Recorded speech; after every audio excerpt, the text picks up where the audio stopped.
Hello and welcome to for exam 24/7।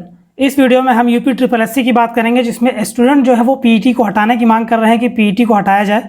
अभ्यर्थी मांग कर रहे हैं, ट्विटर के जरिए कैंपेन चला रहे हैं। यूपी ट्रिपल एससी से संबंधित और भी क्या अपडेट है उसके बारे में हम इस वीडियो में बात करेंगे। बात कर रहे हैं उत्तर प्रदेश अधीनस्थ सेवा चयन आयोग की।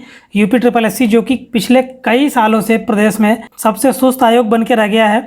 यूपी ट्रिपल एससी ने पिछले 4 साल में परीक्षार्थियों को परेशान करके रख दिया है। समाचार पत्रों में यूपी ट्रिपल एससी और यूपी गवर्नमेंट की तरफ से ट्विटर पर लगातार बहुत सारी भर्तियां आती रहती हैं। आपने न्यूज़पेपर और इन सब जगहों पे देखा होगा कि भर्तियों की बाढ़ आ गई है, लेकिन हकीकत क्या है, किसी भर्ती को कुछ पूरा नहीं कराया गया है। कई जगह पे आपको यूट्यूब और व्हाट्सएप पे देखने को ये भी मिला होगा कि पीईटी को कैंसिल करने की बात की जा रही है और पीईटी को कैंसिल कर दिया गया है। तो अभी तक ऐसा कुछ नहीं हुआ है, तो इसी पे हम बात करेंगे इस वीडियो में।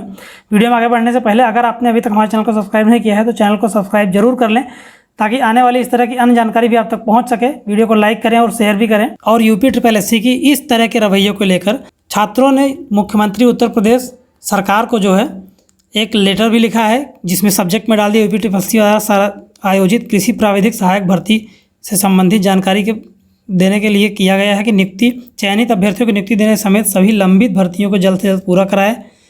आयोग को प्राप्त 50,000 पदों के अधियाचन के सापेक्ष तत्काल विज्ञापन जारी करने के संबंध में ये सब्जेक्ट के नाम से इन लोगों ने दिया हुआ है कि उत्तर प्रदेश अधीनस्थ सेवा चयन आयोग के लचर और गैर जिम्मेदाराना कार्यप्रणाली से प्रदेश भर के युवाओं की नाराज़गी बढ़ गई है। करीब दर्जन भर ऐसे भर्तियां अधर में हैं जो 1 से 2 महीने में ही चयन की प्रक्रिया पूरा करके नियुक्ति दी जा सकती है, लेकिन आयोग दिलचस्पी नहीं दिखा रहा है इनको पूरा करने के लिए। इसलिए युवाओं को आयोग पर जानबूझकर भर्तियों को अधर में लटकाने के गंभीर आरोप लगाए जा रहे हैं। तो इस लेटर में इसी तरह की सारी बातें दी गई हैं। इसी लेटर को लेकर कुछ लोग ये कह रहे थे कि इसको कैंसिल कर दिया गया, लेकिन ऐसा कुछ नहीं है। लेकिन ये लेटर छात्रों की तरफ से दिया गया है सरकार को, ताकि गवर्नमेंट इसके बारे में सोचे और इस पे काम करे। जैसा कि आपके सामने ये पेपर की कटिंग हमने रख दी है कि यूपी ट्रिपल एससी प्रारंभिक अर्हता परीक्षा जल्द कराएंगे। मुख्यमंत्री ने आदेश दिया है कि बहुत जल्दी पीईटी को शीघ्र ही करा लिया जाएगा। सैद्धांतिक तरीके से सहमति बन चुकी है, वरिष्ठ अधिकारियों के साथ बैठक कर रहे हैं। अभी तक कुछ अता पता नहीं है कि इसका क्या हो रहा है, सिर्फ ओटीआर ही चल रहा है। इसके अलावा लेखपाल के 5200 पदों पर भर्ती का प्रस्ताव भी तैयार कर लिया गया है। मुख्यमंत्री के निर्देश के बावजूद महीने तक कुंडली मार के बैठे रहे अफसर। इस तरह की बातें न्यूज़ में आती रहती थी। और फिर इंटर कॉलेज में 5000 बाबुओं की भर्ती भी होने वाली है, वो होगी। हर साल 15,000 पदों पर भर्ती कराई जाएगी। अधीनस्थ सेवा चयन आयोग कराएगा ऑनलाइन परीक्षा।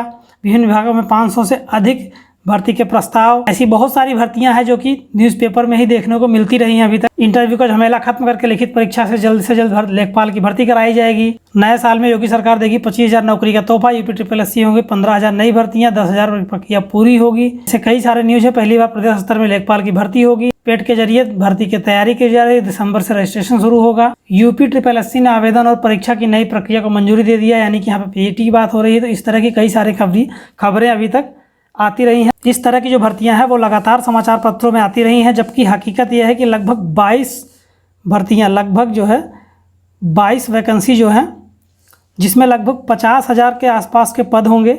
इन पर अभी तक कोई निर्णय नहीं लिया गया है। इनका किसी का वैकेंसी निकाल दी गई, किसी का एडमिट कार्ड नहीं आया है। कोई परीक्षा दोबारा होनी है, जैसे वीडियो की परीक्षा जिसको रद्द कर दिया गया, अभी दोबारा कराया जाना है। इसका रिजल्ट नहीं, कुछ परीक्षाओं का रिजल्ट नहीं आया है। जिनका रिजल्ट आ गया उनकी नियुक्ति पत्र नहीं दिए गए हैं। इस तरह की परेशानियां स्टूडेंट झेल रहे हैं, दिक्कतों का सामना करना पड़ रहा है।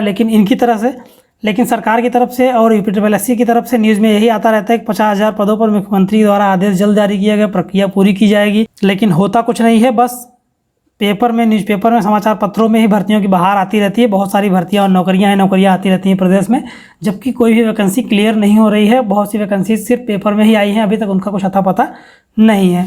और उत्तर प्रदेश सरकार ने कहा अब हम परीक्षा का पैटर्न चेंज कर रहे हैं। पीईटी कराएंगे, पीईटी के माध्यम से स्क्रीनिंग कराएंगे।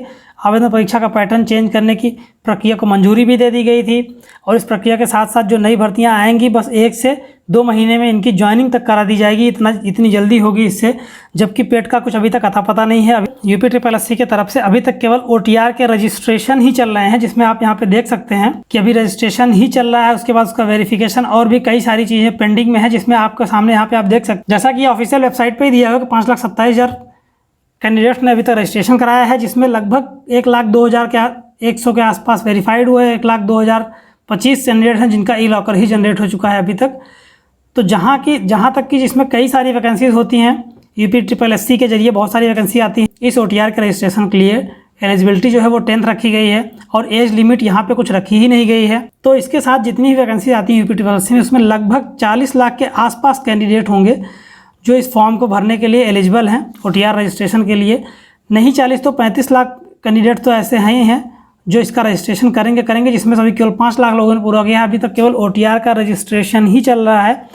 तो इसके बाद क्या हाल होगा अभी आप समझ सकते हैं। OTR के बाद फिर इसका पेट का एग्ज़ाम होगा, पेट के बाद फिर बाकी की वैकेंसी जो नई आएंगी उनमें इसके हिसाब से पूरा किया जाएगा। जो ये स्पीड है अभी तक UPSSC की। अब यहाँ पर अभी तक OTR होना है, फिर PET होगा, फिर पुरानी भर्तियाँ कंप्लीट होंगी, नई भर्तियाँ आएंगी।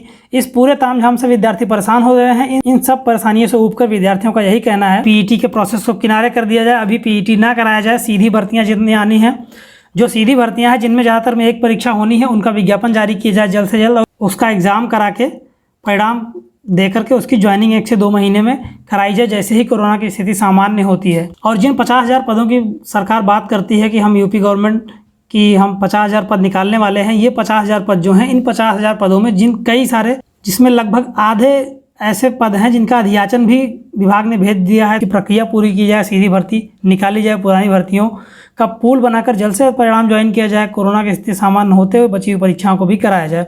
यह विद्यार्थी चाहते हैं। इन सबको लेकर विद्यार्थी में बहुत ज़्यादा नाराज़गी है और इस वजह से विद्यार्थी जो है वो ट्विटर पर कैंपेन भी चला रहे हैं। ट्विटर पर अपनी तरफ से कैंपेन चलाने की बात कर रहे हैं कुछ विद्यार्थी और वहाँ पर अपनी बात को रख रहे हैं, विरोध अपना जता रहे हैं और लोग इसको संज्ञान में ले इसलिए अपने बातों को वहाँ रखने की कोशिश कर रहे हैं। इसमें आप अगर देखना चाहें तो ट्विटर पर आप देख सकते हैं कि we are waiting to get joining more than 3 year, 3 साल से। UPSSC वेकअप, फाइनल रिजल्ट दो, युवा कल्याण अधिकारी फिलहाल रिजल्ट दो, UPSSC, CMA office UP, Yogi Adityanath, इन सबको टैग करके बच्चे अपनी बात को रखने की कोशिश कर रहे हैं ताकि गवर्नमेंट इनकी बातों पर ध्यान दे। Do something, we are lose our patience, युवा कल्याण अधिकारी का फाइनल रिजल्ट दो, UPSSC वेकअप। अब तो रहम करो योगी जी, अब एग्ज़ाम की डेट दो या इच्छा मित्र दो। इस तरह से स्टूडेंट इतना परेशान हो चुके हैं कि वो अपनी बात को रखने के लिए ट्विटर पे कैंपेन कर रहे हैं। कई सारे छात्र अपनी बात रख रहे हैं और इसके बावजूद भी इनकी कोई सुनवाई नहीं हो रही है। और इस समय इस परिस्थिति को देखते हुए छात्र संगठन भी कई हैं जो इन छात्रों के साथ आ गए हैं और ऐसा मन बना रहे हैं कि सुनने में ऐसा भी आ रहा है कि CM योगी आदित्यनाथ जी का जो 5 जून का उनका जन्मदिन है, तो 5 जून को वो लोग कुछ करने की तैयारी कर रहे हैं, या तो ये ट्विटर कैंपेन या इस तरह की कोई मुहिम चलाएं जिससे कि अपनी बात गवर्नमेंट तक ये पहुंचा सकें। ऐसी भी बातें सुनने में आ रही हैं। UPSSC के विद्यार्थी उस दिन अपनी बात रखने के लिए कुछ कर सकते हैं। अभ्यर्थी केवल इसकी मांग कर रहे हैं कि इसको हटाया जाए, PET को हटा दिया जाए ताकि भर्ती प्रक्रिया जल्दी कराई जा सके, क्योंकि बहुत लेट हो चुका है और कोई भर्ती अभी तक पूरी नहीं की गई है UPSSC की तरफ से। जैसा कि आप भी जानते हैं कि UPSSC लगभग पिछले 4 साल से लोगों को सिर्फ घुमा ही रहा है, तो लोग परेशान हो चुके हैं। मैं आशा करता हूं कि इस वीडियो के जरिए आपको UPSSC के संबंधित PET को हटाया जाएगा कि नहीं हटाया जाएगा, इससे संबंधित कई सारे सवालों के जवाब आपको मिल गए होंगे। UPSSC की सुस्ती और इस तरह के रवैये पे आपकी क्या राय है, तो ये कमेंट सेक्शन में लिख के आप जरूर बताएं। और ऐसी जानकारी के लिए हमारे YouTube चैनल को जरूर सब्सक्राइब करें और वीडियो को लाइक करें और शेयर भी करें। Thanks for watching for exam 24/7।